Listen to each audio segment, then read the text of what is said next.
So hi! Welcome and welcome back to my YouTube channel, and for today's tutorial, ituturo ko sa inyo kung paano nga ba mag-sign in ng account sa ating LOKLOK app. But first, can you subscribe to my channel and don't forget to hit the subscribe button and the bell to notify you for my new updates. And if you want to learn more, just keep on watching and let's start.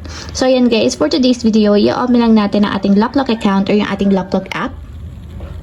And then, pagka-open guys, kung hindi pa naka-login or naka-sign up yung inyong account dito sa LOKLOK, tap lang natin yung me na dito sa may lower right side. And ayan guys, dito lalabas yung sign in, sign up. So, tap lang natin ito. And dito guys, kung may account kayo sa LOKLOK, ilagay nyo lang yung email ad ng inyong LOKLOK account. So, lagay nyo lang. And then, after nyo malagay yung email address, tap na natin yung next. And dito naman guys, islagay nyo lang yung password ng inyong LOKLOK account.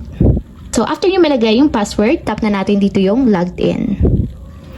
And ayan guys, kung makikita nyo naman, naka-login na yung aking account dito sa LOKLOK. So, ayan lang guys, ganoon lang kasimple kung paano nga ba mag-login or mag-sign in ng account sa LOKLOK. If you have a question, kindly comment down below and don't forget to hit the subscribe button and the bell to notify you for my new updates.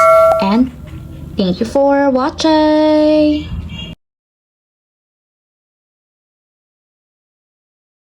Living life, every day, late at night, not okay.